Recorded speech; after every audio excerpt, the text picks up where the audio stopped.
Hello, everybody. Welcome to another episode of the College Football Tailgate. As always, it's me, XFL Jim, joined by the one, the only Chase Lupine Fiasco Sessoms, and Uncle Rico, a.k.a. Eric. Today, everyone, special show. It's week one. Eric's actually going to be taking point. He's going to be running the show. Big Daddy Kane, Eric, take it away. Smooth operator, dude. Smooth operator. Game one, we're going to the big house. East Carolina, Michigan. Anyone got any action? Gross. That's my action on this game. It's a gross game. Next game, Bowling Green going to Liberty. Okay, I wanted to take Bowling Green here. I've been kind of like muddling this one around. I didn't play anything. I'm not going to play anything, but I lean towards Bowling Green for anyone who's interested. Stayed away, though. Yeah, I will say this. I missed my Michigan point. A little birdie told me Michigan could have some players in the defense, especially the back four, sitting out. So I would lean toward Eastern Carolina there. Next, Oklahoma laying 36, hosting the Fighting Butch Jones of Arkansas State. It's a formidable flat top that Butch Jones has. You're used to Oklahoma, pooping the sheets versus these Sunbelt teams early. It's a huge number. I want to take it, but something's not letting me put the Wolves up. Chase, I put the Wolves up this morning. I took Arkansas State. Good on you. 36. Let's go. Let's ride. Shoot, Jim. Proud of you. This is the fate of OU and their terrible defense. Next game, we have Fresno State going across the Mississippi River to Purdue. Early start. Yeah, I think me and Chase are both locked in on this one. What are you guys rocking with? Take it away, Jimbo. Guess what? Purdue, no Jeff Brom. I just don't trust this team. I also don't love Big Ten West teams against either MAC schools or just like decent G5 schools. Fresno's a pretty good G5. I don't think we think much of Purdue. I got Fresno State plus the 3.5. I got them on the money line, just beating Purdue outright. Same here. I think this is a game that they easily walk into West Lafayette and get it done. Like you said, no Jeff Brom. No one's coaching for their job at Purdue currently. The seat isn't hot yet, and I really think that this is, like Jim said, an excellent Mountain West football program.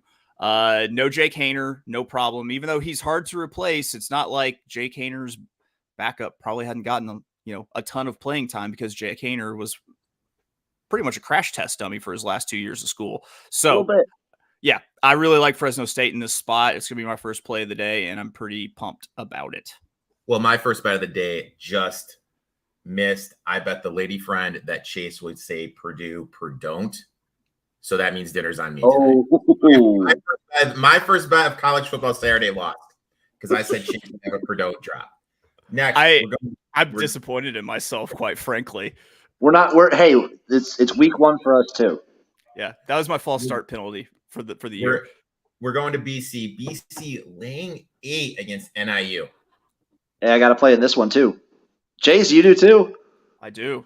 Oh, take it, Betty. Take it. A wise man once said, get low with it, get loose with it. If you're a skinny girl, let Bruce hit it. And I am taking the Bruce lookalike coached NIU to cover this 8.5. NIU is a great MAC program. Boston College is a terrible ACC program. I'm not sure if they get this one outright, but I do think that they probably keep this pretty close. I haven't played in this game as well. I just don't trust BC's offense to do anything. I'm playing the under 51. I'm just expecting a very terrible, bad game that a MAC team might be able to keep it close with, but I'm just on the under. I always limit myself to 5 bets on big days like this. This was bet number 6. This was the first bet that got cut off. I was definitely looking at NIU. They have Rocky Lombardi, used to playing these big stadiums with his time at Michigan State. Next one, we got UK, Kentucky, laying 26 against Ball State.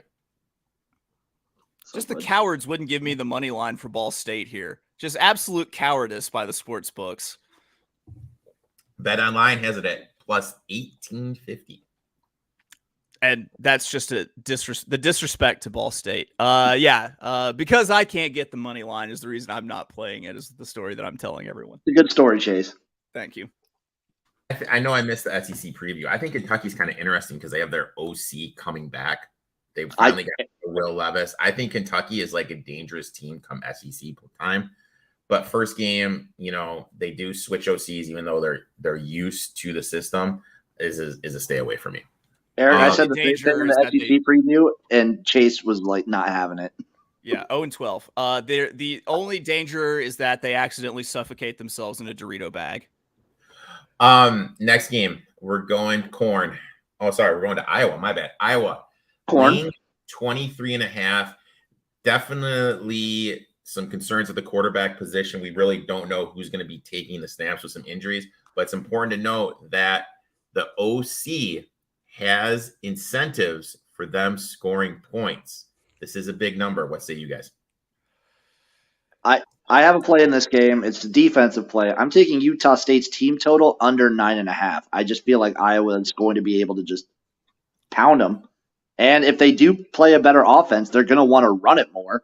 They're going to eat up clock. The defense is still fantastic, and Utah State's not a team that can do anything against them.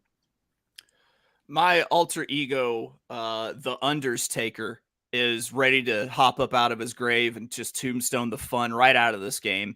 I want the under in this one. I got under 43.5. It looks like a lot of people are jumping onto it because it just ticked up to a pastrami sandwich minus 115. So this is what we need our graphics partner being Jim, working on. We need that meme when the Undertaker's laying down in the casket and he just pops up, but when he chases his head on top of that. So anytime Chase references that, boom, quick video clip, go. I made a graphic for Chase. Oh yeah, no, we have an Undertaker graphic. I don't know where exactly. I made a graphic. Interesting games on the board. TCU laying 3 tutties against Primetime. Anyone got any action here? I wanted nothing to do with this game. I lightly played the under, just I thought it was a lot of points, but I don't have strong leans one way or the other. I just played the under just because I feel like they're valuing Colorado too much, and I don't see a big points explosion in this kind of game. TCU lost a lot, dude. They did lose a lot. They lost a lot. I'm looking at Prize Picks, and Chandler Morris's rushing total is 48.5. That seems a little. I mean, it's no Grant Merckx minus 2.5 that we saw the other day, but he went under, by the way. I did one under, which is great. My thing for me this game is I like Hunter. And I want to see what Sanders looks like against the D1 defense. Even though that defense did lose a ton, I want to see what Sanders looks like. I want to see Hunter playing at this level. My thing with Shedeur Sanders is that every time that I've seen him play at Jackson State, like physically, like the way like his mechanics work and everything, he's never looked like more than like a high school quarterback. He's also a freak athlete, though. So I mean, I'm not trying to knock him by any means. It's just he doesn't. Just the way his body moves looks odd to me. Yeah, I want to see like how, because these guys were so much more athletic and so much more skilled playing at Jackson State, how they look like playing against people with the same athleticism realm. Yeah. Next game, we got Virginia going to Tennessee. Anyone got any plays here? You know what? This is going to be a last minute addition for me because I'm able to get even money on Tennessee minus 28.5. I don't think that Virginia is necessarily a great program in a great spot. They're playing in Nashville. Let's see what else. There's not much I can really say in Virginia's favor. It just everything about this smacks of Tennessee just rolling them over. So because I'm getting the plus money, I'll get them laying the 28.5. Jimbo, you got anything? I got nothing. I rolled this game over a little bit, but the number it was too big. I don't want to play it this week. The one thing that always amazed me about Virginia is I really feel they're in a good spot geographically to get a lot of players in, and they never do, and they're always in the bottom of the ACC. They were doing decent with Bronco. Yeah, that was true, and then Bronco left. But before Bronco, it was a struggle too. Yeah. Next we have SMU laying 21 against Louisiana Tech, which didn't look too hot against FIU. Yeah, I wanted nothing to do with this game. If I were going to play this, I actually would take Louisiana Tech to cover. The reason being, I don't think that Louisiana Tech can play much worse of a game than they played whenever they beat the Airport. They had terrible turnover trouble in that one with, was it Hank Brockmeyer or whatever, Bachmeyer at quarterback. I want to say he had at least one pick and maybe a couple fumbles. If they clean those up, I think they're very much in that game. But at this point, it's a wait and see if Bachmeyer can actually get his shit together at quarterback. I was a little disappointed. I'm trying to put together prize pick stuff. I was going to look to take the SMU's running back just because Louisiana Tech struggled to stop FIU's running back. But prize pick has nothing posted. Next, interesting game. I have both teams over their win total, so I'm going to be happy either way. Akron Zips going to Philly to play Temple. Boy, howdy, did I want to take Akron. And you know what? Yeah. You know what? Last minute decision because I bet on Temple's under against Uncle Rico. Can't have Temple making a bowl game now. Give me the Akron Zips. Give me them on the money line. Zip it up and zip it out. The Zippies. Okay. You know what? Like I said, I have both overs. I'm going to be happy with whoever wins. Next game, we have the team I hate the most in college football, Ohio State, going to Indiana. Anyone got any action here? Yeah, this is Jim's big spread take of the week, big favorite of the week. I'm taking Ohio State minus 30.5. That's such a huge number for a conference game, man. I don't want any part of it. I'd like to see what Ohio State looks like, who's actually playing quarterback, what the offensive line looks like. I mean, it could be a sneaky spot for Indiana to jump up and cover.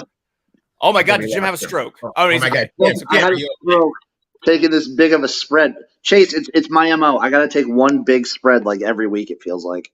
That's fair. That's fair. And if you're going to pick on somebody in a conference game with that big of a spread, Indiana's a pretty good team to do it against. I'm interested to see what the quarterback looks like. I mean, a lot of people are saying he looks pretty good for Ohio State McCord. Next, we have Buffalo going to Wisco. Any action here, boys? I'm taking Chase's Undertaker title here, and I'm just pounding the fun out of this one. I don't believe Wisconsin's offense will look great, especially week 1. Give me the under 53.5 in this matchup. I'm taking over 50,000 people's mind blown whenever they throw the ball for more than 5 times in the first quarter. Really? If it doesn't work and there's a bunch of incompletions, how quickly before they start booing? Not long at all. They'll play jump around and everyone will just sit down and cross their arms and stare. So here's the thing. You got the change in the OC. Okay. We can expect Wisconsin to throw the ball a little bit more. I'm looking right now. Do they have any props posted yet for Wisconsin? I don't think they have. Do they have any passing props? No, they have no passing props right now. Disgusting. Well, I mean, it's just reflex. Previously, it hasn't been a concern. Well, I know that is new to the state. I'm looking to take advantage of anything in the market, and they don't even have receiving props. Yeah, they have no props for Wisconsin on the board. That's amazing. Next, we're going to the team that shocked the world last week. UMass pulling off the straight-up victory, getting 35 at Auburn. For some reason, these cowards won't give me UMass on the money line. I'm not playing it. I wouldn't mind going at UMass to cover this big number. We'll see what happens with the Hugh Freeze era. I mean, he has a history of getting talent in and starting right away with the transfer portal. Of course, it just aids that. And also Auburn will cheat with impunity. They've proven that their entire existence. But yeah, I mean, I think UMass is sneaky better than people expect. And I think that's a huge number to start a new coach's, tenure with. I kind of like UMass, but I'm not playing it. I same with Chase. I'm leaning towards UMass here. Maybe like right before the game, I might take it. I don't know. I'll make that a split time decision. But for now, I'm just leaning. I would take UMass. Former Michigan State quarterback Patrick Thorne is going to be starting for Auburn.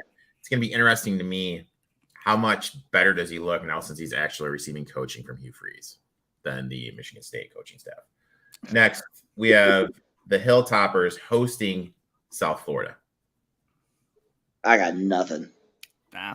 Didn't want to touch this game at all. Next, we got Texas hosting Rice. Boy, did I think about taking the under here, but I just stayed away. I know how Uncle Rico feels about Texas, and I don't want to encourage that, so I have nothing here. Here's my thing. I'm looking at Prize Picks right now because I'm trying to build one. I'm seeing JT Daniels passing yards at only 147.5. Texas is supposed to have a good defense. Supposed to have a good defense, but Rice wants to play fast. Texas wants to play fast. They're just going to get more opportunities to throw the ball. I think that's going to be one of my Prize Picks bets. Next, Boise State getting 14.5 against Washington. Oh boy, I wanted to play Boise here, but again, this is just staying away. I'm reeling myself in this year, Eric. That's my take. I'm reeling myself in.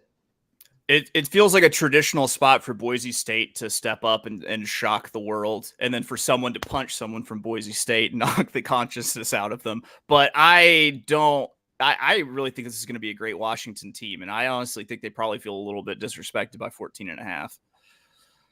I mean, Boise State, they lost their best defensive player in Skinner, and they lost their OC, which did marvels last year. This is a pure stay away from me. Next, this number's come down a lot. It was at 7. It's at 5 currently right now on Bet Online. Cal going to North Texas. Yeah, I got the under 54 in this one. I don't know on what planet a Cal game can go over like 45 points in my mind. So this just felt wildly too many points. Chase? If I were going to play this, I'd maybe take a stab at North Texas on the money line, just because I have zero faith in Cal. North Texas still in the state of Texas, which even if they get the runoff means they still get fairly decent players. But also, I mean, just the last couple of years, their offense kind of held them back. I don't know. I'd maybe take North Texas on the money line. I'd maybe take the under here like Jim. I definitely am not taking this game at all. Oh, Tether TV says, good morning, boys, just so you know. Also, future ACC team Cal. Yeah. It's a little weird. That makes sense. Or Oregon State and Washington State. You got USC hosting Nevada. Nothing. Stay away from – I'm staying away. Jason? Yeah, nah. Next game, Baylor hosting Texas State. Thought about Baylor a little bit for like 5 seconds. Thought better of it. Staying away. That would probably be the biggest spread I play this week if I were to play a big spread. But I'm not. I'm not going to do it. Next, Washington State going to Colorado State. Anybody? I've mulled this one around a little bit because you guys remember I was high on Colorado State in the Mountain West preview. I might come back to this game. I might end up playing it, but right now I got nothing.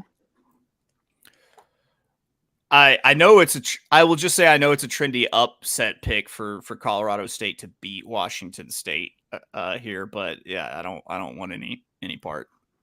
I'm on the Rams. I got it 11.5. Anything over 10, I like. Plus, I got them at plus 370 on the money line. I'm not a Cam Ward guy. Lost his top target from last year. Also, you look at what Washington State wants to do. They want to throw the ball. Cal was actually one of the better teams in the country defending Colorado State defending the pass last year. Washington State struggles defending the pass. They lost Haley, who was their best defensive player. You look at the first half compared to the second half, Colorado State averaged 150 yards more passing the second half of the season. You just look at what Norvell has done. First stop where he was at Nevada. First season was brutal, 3 wins. Next season they won 8. I'm starting to come around on this Colorado State team. Plus, if I'm on Washington State's team, like, what's my mental state right now? Like, I kind of feel like I'm abandoned. You don't know, seriously. Yeah. Like, and we've seen it. Like, the only thing I can, like, flash back to is a couple years ago when we had LSU's basketball team in March Madness. And, their coach got fired. Pretty much everyone was leaving. And they went to March Madness, and they completely laid an egg, LSU did, against Iowa State. I think this Washington State team, we could see the same thing. These guys trying to line up stuff for next year to transfer to a Power 5 conference and not really be caught up in what's going on this year. I'm on Colorado State. I'll anything over 10 and take the money line. I got 11.5. God damn it, Eric. You're starting to bring me around. I know. I'm a good talker. Eric on the nobody loves me angle. You silver-tongued devil. He's on the Oliver Twist orphan angle here. But I mean, like, seriously, like, we need to remember, though, these are like 19 and in Frank Harris's case, 27-year-old kids where they need to, you know what I mean? They're looking at that. They really have, you know what I mean? They really have no ties to Washington State. They're thinking about what for them. Texas A&M hosting New Mexico. Nothing for me. Yeah, thought about taking New Mexico, didn't. Case, let me ask you a quick question, my friend. Mm-hmm. Hypothetically, let's say your kid has a scholarship offer to Texas A&M, and you're looking and you're going to see Durkin and Petrino being around your impressionable 18-year-old son. Do you say to yourself, boy, those are some guys I want around my 18-year-old freshman year at college, making an impression on him? I don't even want them around the impressionable 18-year-old college kids that I'm not even related to. So I don't know. Here's okay. I'm going to give you my quick take on Petrino and why this might have been just a terrible hire for Texas A&M. Be prepared to clip this, and if I'm horribly wrong. Being intimately familiar with the Bobby Petrino offense, as he is intimately familiar with reach around handy J's on a motorcycle. This is what's going to happen to Texas A&M is they're not going to be able to run the football when they need to, and they're going to hit a lot of just tight end drag routes. Like, that's the offense right there. And I think Texas A&M's problem has been that they haven't, they need to run the ball. They have the horses to run the ball, and they just don't do it. So continue to see the run game ignored, and also get ready for your. Oh my God! Did he freeze? I think he froze right at mid. Like mid. I'm dropping the hammer. You froze. Oh, he's back. Okay. You froze. We missed the punch. What's the last thing you heard? Get ready for it. Okay. So to recap, they're going to not run the ball as much as they need to, and they're not going to be able to run the ball when they need to. And 2, I think that Texas A&M made a mistake hiring Petrino in the long term because he burned so many bridges with Texas head coaches in Texas high schools.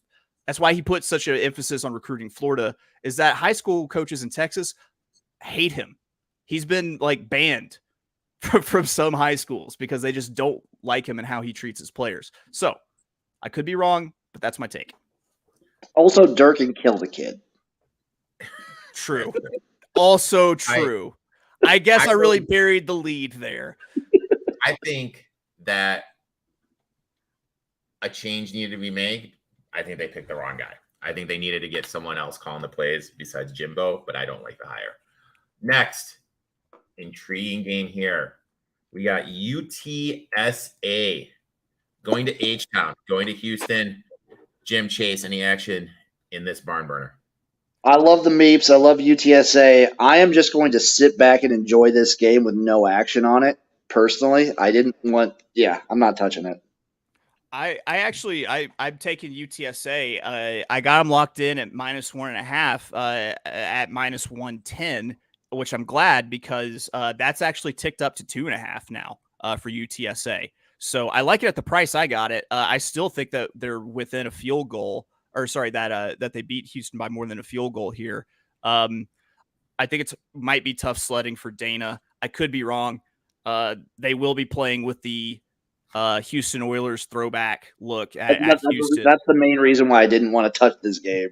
It gets the kids hype, but I don't know. We've been meeping and jiving all over the place for 2 years. I'm not going to stop it now. Let's go UTSA. I got them covering the 1.5, even the 2.5. I like Cougars.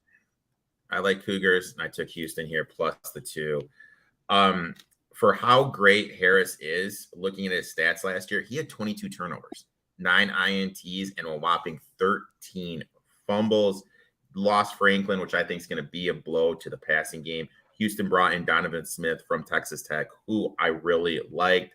Looking at UTSA's defense, very high in like metrics of creating havoc. But the one thing that stood out to me, they were one of the worst teams in the country last year in missed tackles. So they do miss a lot of tackles. Mathis from West Virginia is coming in. He's going to be Houston's lead running back. He had 33 missed tackles last year. I think he's going to be able to run the ball. I think UTSA not being able to tackle is going to cost them a game. I'll take the small home dog getting 2. Next game. Army going to Louisiana Monroe. Give me ULM plus 9.5. I'm even going to sprinkle a little bit on that. Ooh.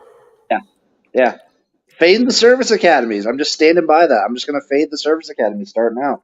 I like it. I didn't pull the trigger, but I do like it. Next game.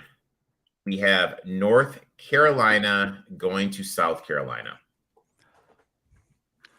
Anyone got any action here? Got nothing. I'm sorry, Tether. Give me the Cox on the money line. Give me the I listen. All right, North Carolina has a star wide receiver who is currently not eligible to play because of the double transfer rule. He didn't get his waiver, so was it Tez Williams not going to be in, which is would have been a big target for Drake May. How many times have we seen a North Carolina team that's supposed to be something be absolutely nothing in the first game of the year and then turn it around later? I think this is a good spot for Shane Beamer. Kind of interested to see what Spencer Rattler does, and in year 2, hasn't really lived up to his promise yet. Could be that he starts. I think South Carolina might be a little bit of a sleeper team in the East. Certainly not to win it, but to have a good showing. I dig it. Interesting game. You got the new OC from North Carolina that likes to run the ball. South Carolina lost a lot in D. North Carolina's D is North Carolina's D. Maybe look for an in-game over. It's at 63 right now. This team's tucker out the first couple drives. Maybe that ticks down to the mid-50s. I'll look to take the over, but nothing pre-flop for me. I'm with Erik on that one. This will be like a live total bet. Next, we are going to Champaign. We got Illinois against Toledo. Anyone got any action? Big Ten West versus a MAC team? Yeah, I'm going to take the MAC team in the points. Give me Toledo plus 9.5, and I'm going to sprinkle a little bit on that money line too. This is going to be like classic Illinois where they lose these out-of-conference games, and then they're going to come in the Big Ten West and make some noise. It's not only classic Illinois, it's classic Burt. It's just a program and a coach made for each other right there. I wasn't going to do it, but Jim has suddenly given me the courage that I lacked on my own, and I co-sign his points and sprinkle. We got the trifecta going because I'm on Toledo plus the points. I also took them on the money line. Toledo is returning 8 on defense. They were one of the better defenses in the country last season. Illinois counted a lot on running back Chase Brown, and he is gone. Plus, they have a new quarterback coming in, Atmeyer. And I'll be honest, I'm not an Atmeyer guy. I think he's going to struggle a little bit. Illinois did lose Witherspoon, who was their best defender. They have an experienced quarterback coming in. They have a playmaking wide receivers. They have a good running back. I think they're going to be able to move the ball. Grant, who's their best defender for Toledo, played at Ohio State. He's used to these big-time stadiums. So at the end of the day, I have a veteran group of 5 team going on the road with a veteran quarterback, with playmakers, with a guy on defense that's going to play in the NFL, going to a Power 5 team who lost their best offensive, best defensive player, and is breaking in a new quarterback. Give me Toledo there plus the 9, and I did the plus 290. DC, as Illinois will learn, as my ex-girlfriends know, that when you part ways with a Chase, your life is less fun and far less satisfying. So next game, we are going all the way to Alabama. We got Bama. Big number against Middle Tennessee State. What say you, my friends? Stay away. If I knew that they weren't going to play like 5 quarterbacks for Alabama this game, I'd probably just. Oh, the internet, the Arkansas internet. I mean, like, I didn't know if that was a dramatic pause. Like, it'd be a really good dramatic pause if he did it. I mean, I'm staying away. So I would maybe take Alabama first half. Oh, Chase is back. There we go. Chase. Again, another dramatic pause, dude. Yeah, Alabama's going to play about 5 quarterbacks probably, so I don't want to mess with a number this big. Yep. Okay, so here's something that stood out to me, okay?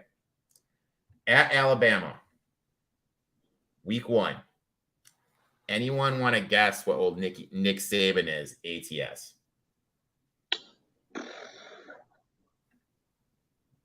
Nine and I don't know.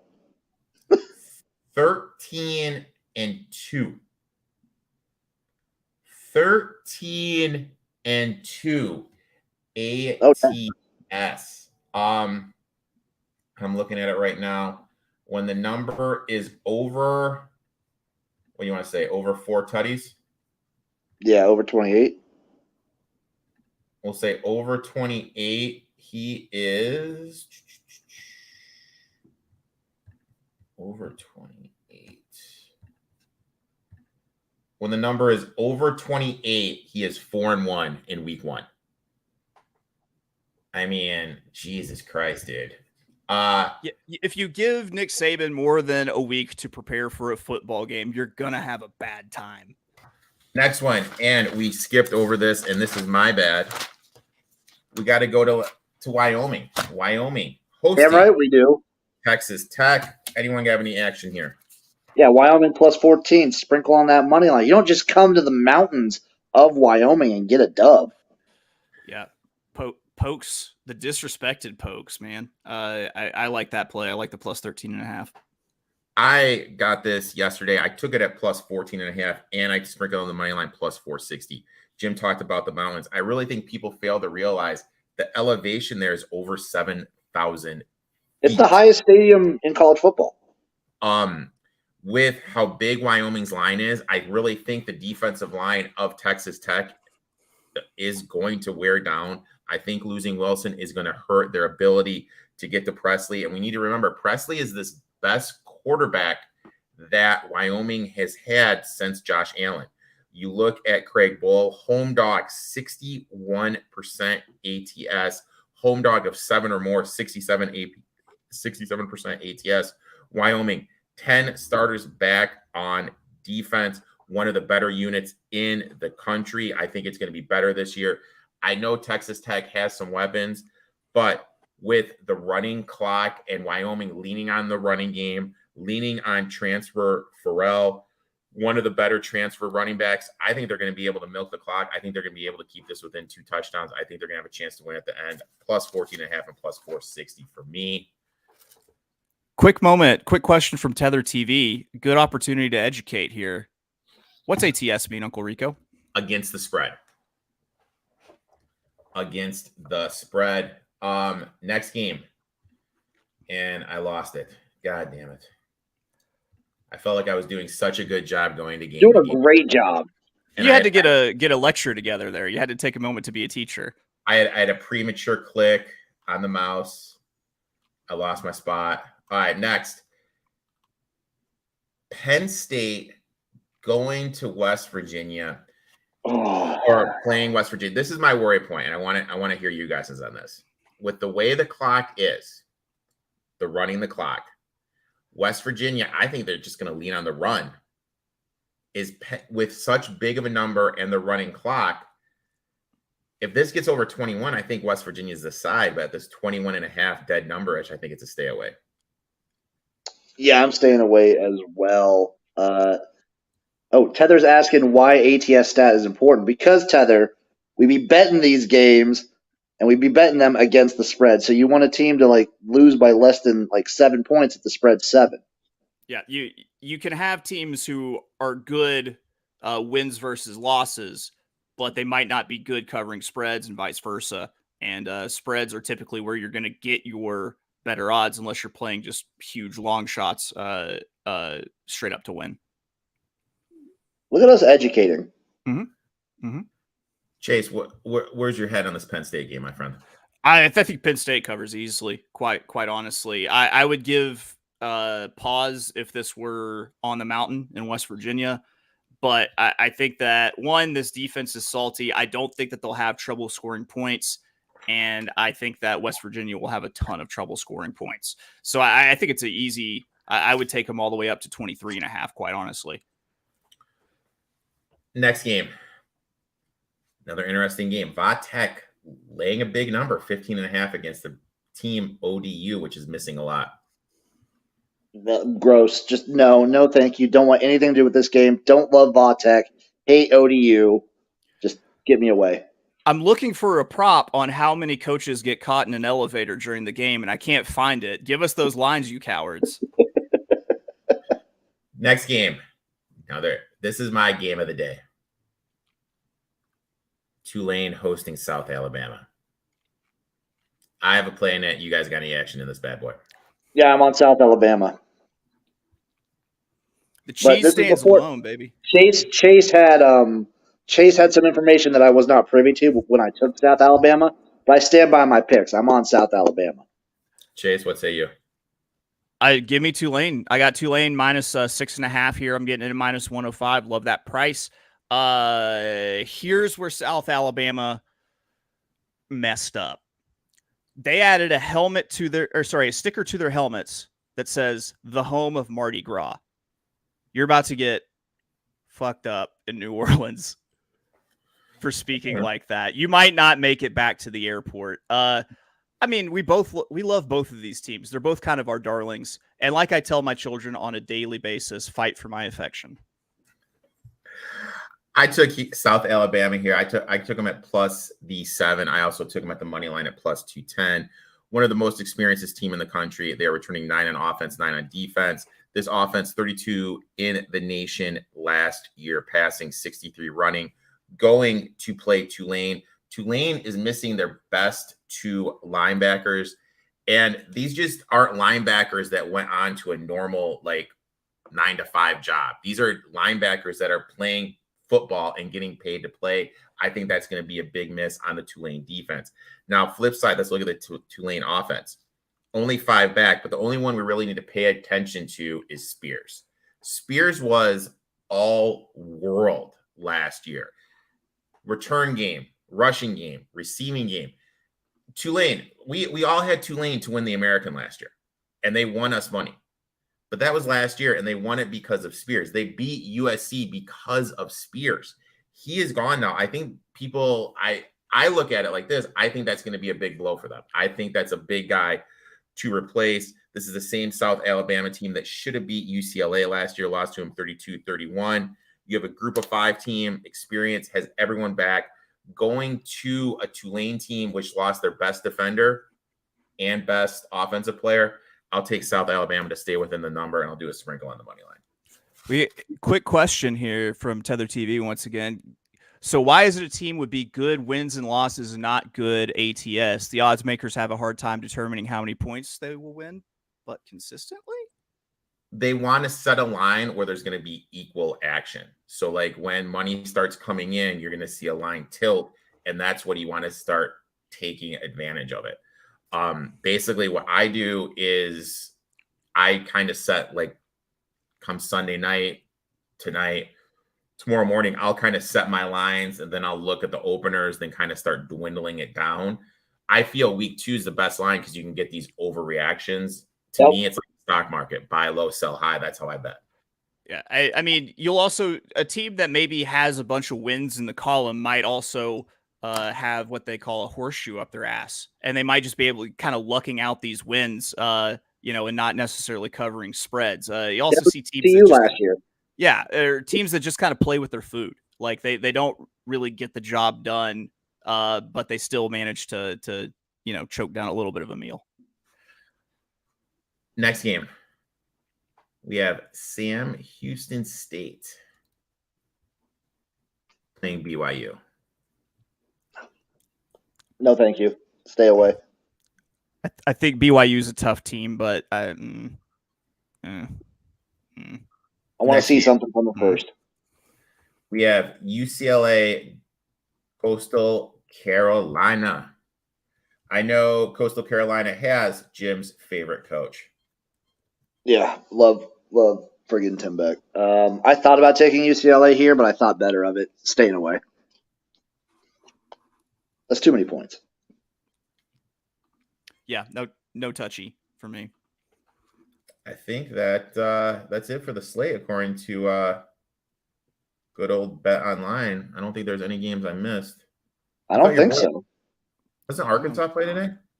Yeah, we got Western Carolina. I think we are 35 or 34.5 point favorites. Let me see. We are. Shout out these online books for not having all the FCS matchups. I keep seeing them just slowly getting added in. It's like every book gives the biggest procrastinator on staff the FCS lineups. If you're on Bet Online, they should be in like the NCAA extra games. There's no NCAA extra games listed. They just BS, then. That's BS. That's lazy. We gotta call up Dave. Let me go to book. You know what? Bookmaker's usually on the spot. I'm loading up Bookmaker right now. We gotta call up Dave for being lazy. Dave, get your fucking shit. Should I DM Dave? I'd call him just directly. I'll DM a feet pic. DM a feet pic. Yeah, just be like, hey, just send him that blob video and just be like, you want to see this every day? I can send variations of this. They do not have lines up here. Yeah, no FCS lines. Let me look on ESPN. Maybe ESPN. Arkansas by 1 million. Arkansas by 1 million? Is that what we're going with? That's what we're going with. All right.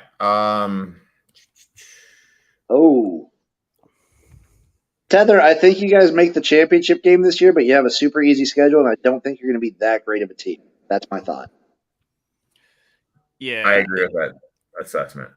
I'm not sold on Brent Venables as more than a DC yet. Like, show me that you can actually run a program and get these high caliber defensive recruits that want to play for you and also retain them.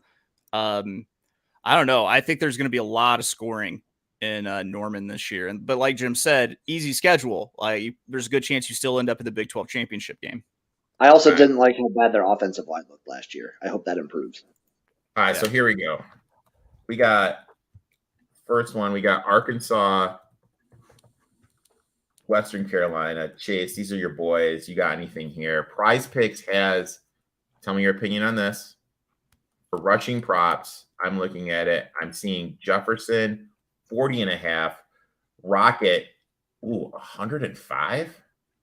That's a lot of cheddar. Yeah, but it's also a loaded backfield. I mean, Rocket's going to be the feature, but you also have to consider like Rashad DeBinion. I mean, there's a lot of talent at running back. I wouldn't actually be so surprised to see KJ Jefferson go under on the rushing prop, for the reason being that we have a change in OC to Dan Enos. It's going to be a much more pass-oriented offense. Former CMU coach Dan Enos. Yeah. Yep. Yeah. Quarterback whisperer Dan Enos, I will say, because he got to his little baby arm into the first round. I think that you not going to be able to see the Western Carolina DBs necessarily keep up with the receiving core. And so KJ might just sit back and pick him apart. People have questions about the offensive line. I don't really, because it's what Sam Pittman does. So if he's not flushed, I think he sits back and just has a field day throwing the ball. Looking at DraftKings, the line for this game is 35. Any thoughts, boys? Sam Pittman knows what the spread is. They cover. Yeah, I would lean towards Arkansas. I can't find a spot for me to play it. So next game, interesting game. Iowa State 9.5, Northern Illinois. If that was over 10, I'd be taking Northern Illinois. Chase? Yeah, I dabble on Northern Iowa plus 9.5 here.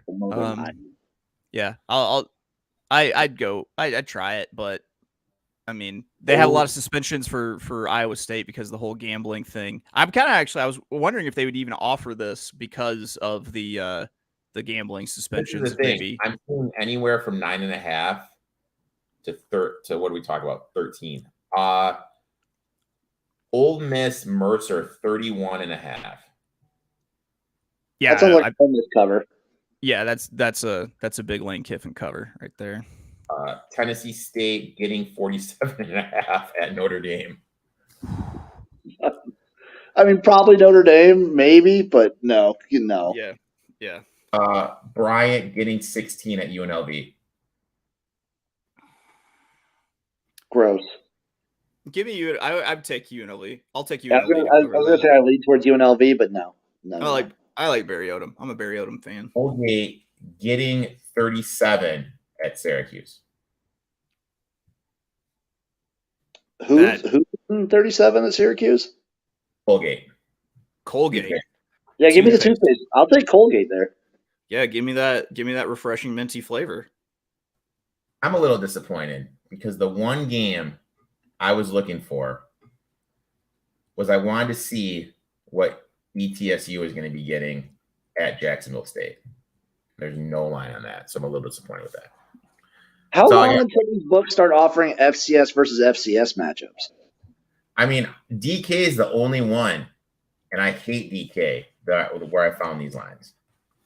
Like, they literally just keep populating. Like, they just show up late for me. Like, yeah, you can't get them days out. You usually get them day of.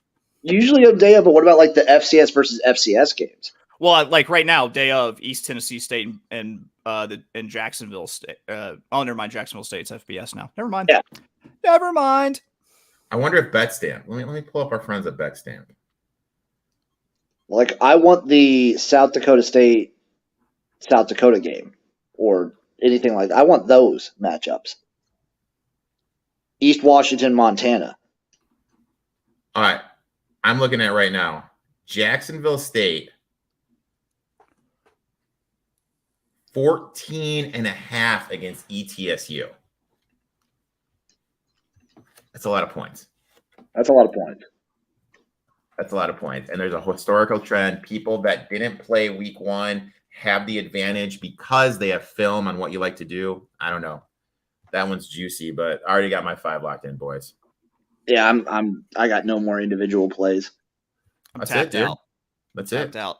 I have a degenerate round robin and then something to piss Uncle Rico off. Let's hear your round robin. The round robin I have all underdog money lines. So I got Fresno on the money line, Northern Illinois on the money line, ULM, Wyoming, Toledo, and South Alabama. For a juicy, I don't know, put like $15 to win around $200. Okay. I always do the round robin stuff. I love doing round robins. I did my 5 dogs. I round robin them. Tether TV's got a quick question. Wants to know our thoughts on conference realignment and if we like the Cal Stanford move to the ACC.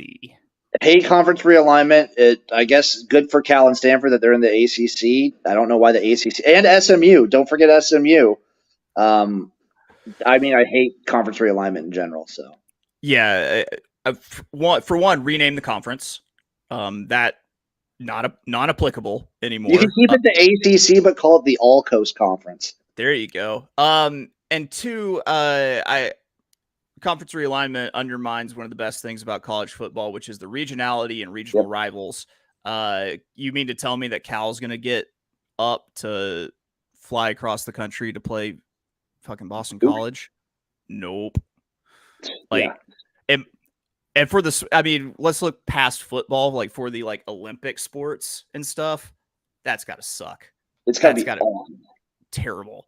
But the thing is, money rules everything, and they're going to keep doing this to keep enticing better and better TV deals until it's all just one big league. Quite honestly, you have a Power 5 league, and then you have everyone else who's disrespected. I mean, I look at it twofold. Number one, I'll give SMU, Cal, and what was the other team, Stanford, props for getting ahead of the 8 ball, getting in a conference, so that way they don't deal with everything. They're ahead of the curve. They also did take a very sweetheart deal for the ACC. They're getting fucked on the rights. But they're not going to be. Would you rather get fucked on the rights, or would you rather be in the position that? I'd rather get fucked on the rights. Yeah. So they're ahead of the 8 ball. I hate conference realignment, but just with the state of the state, the West Coast teams always got the short end of the stick. So it's always been East Coast bias. They went and tried to do something. I think it's brutal. As someone that was a collegiate athlete, going to class, traveling, social life, balancing all that fucking sucked for me.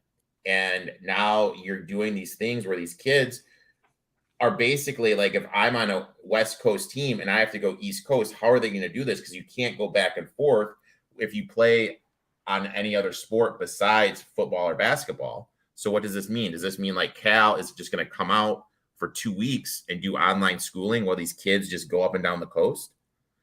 You know what I mean? Yeah, because what would you do if you're Cal and you play Duke 1 week, Boston College the next week? Yeah. And I mean, you Airbnb it is what you do. You look at you look at any Pac-12's basketball schedule. It was always Thursday on the weekend. Now what are these kids going to be gone for? I don't know. I think it's going to create a lot of mental stress on the kids, especially those West Coast kids. I feel for them. I think it's going to make kids want to go to those schools maybe even less. Yeah, probably. Let's talk about who the real culprit is in killing the Pac-12, and it's the Pac-12 network and their terrible TV deal that the Pac-12 made for themselves. That's the story. That's the headline, is that if they make a better media deal, then they probably are still around, quite honestly. Even if they managed to reel in that deal with Apple TV, even though I think it would have been idiotic, I think they'd still be around if they did it. Speaking of TV deals, do either of you guys have Spectrum? No. Because if I had Spectrum, I would have been pissed, dude. I mean, they cut off right before the start of that game. So if you had Spectrum, you couldn't watch any of the ESPN games. So I don't know. It's going to be interesting to see. The Apple TV. Apple, they were going to, there was negotiations between the Pac-12 and Apple for Apple TV to be the sole carrier of the Pac-12 network. So you would have had to have watched Apple TV, and the deal was that apparently, according to Apple, figures were, I believe, that the Pac-12 was asking for way too much. But how can I word this? They should have just took the ESPN deal. I mean, at the end of the day, they tried to do what the Big Ten had with the Big Ten network and with the Pac-12, and just no one signed up for it. And the most narcissistic network of all, the Longhorn Network. But I don't know. Ball was dropped by them. All right. I wish I could give me this. I got a nice 1, 2, 3, 4, 5, 6, 7 team teaser for college football. All right, let me take a sip. I know Eric loves these. Okay, so I'm teasing Wyoming from 14 to 20, plus 20. I'm getting ULM from 8.5 up to 14.5. South Alabama from 6.5 over to 12.5. Toledo from 9.5 to 15.5. NIU from 8 to 14. Fresno from 3.5 to 9.5. And Libibity from -8 down to -2. If you wanted to tease yourself and build the anticipation, you could have just put a belt around your neck. It's much cheaper. Plus 1,600 teaser. Those watching, first one to guess which team fucks Jim, I will give a free bet. Which team do we think does it? NIU. No, what's the team you tease down? What's the team you tease down? Liberty. Liberty's gonna fuck you. Liberty's going to lose outright, probably. Yeah, I think that would be. Yeah. Liberty or NIU are gonna fuck you. That's my guess. That's who I think too. All right, I think we're. Anyone else got anything? No, that's it. I'm good to go, man. Good Saturday show, boys. Oh, Tether TV says out South Alabama. They say South Alabama's gonna fuck them. So if South Alabama is the lone team that doesn't cover, I'll give this guy a free bet. I will. I like bet. it. I like I'll it. give him a I like it. $25 bet on whatever. Giving back to the people. That's what we're all about. Well, thank you everyone for watching. Erik, what do you got going on? Shout out your shit before we sign off here. I got my live stream coming on Tuesday. We're gonna be previewing week 1 of the NFL. Wow. Oh yeah. What about you, Chase? Man, just if you're into playing the ponies, if you like 90s hip hop, then I have the spot for you, and it's called the Notorious OTB, and it's my podcast. It's on the Sports Gambling Podcast Network. Do 3 episodes a week. Check it out. Y'all know where to find me at XFL Gym. Find me and Chase Monday nights, most nights, with gymnasium action. I got some CFL stuff going on. Spring Fever with Erik here on Wednesdays. We'll be around. The garage is always cooking stuff up. Thank you guys for watching. We'll see you tomorrow for some more college football tailgate action. What a weekend it's been. What time are we going tomorrow? What time's the first game? I will tell you. It is. I will tell you as soon as my computer wakes up. I will not tell you because I can't scroll. Hold on. I have apps. I can't look on my phone, but what time's the first game? Because we can just go. I'm looking. Tap, enhance. 11 a.m. Then why not just go? You guys want to go at like the same time? Like 8:30? The first game is Uncle Rico is going out tonight, but I'll be here. I'll be a gamer. You want to do like 9:30 then? No, I'm game. If you want to go, yeah, it's a 3 game. Let's go. You know what? Let's go 8:30. I need to get into a better habits. Anyway, sleeping till 1 in the afternoon isn't doing it for me. We'll see you guys at 8:30 tomorrow morning, God's time. Later, boys. See everybody, and we are ending the 3.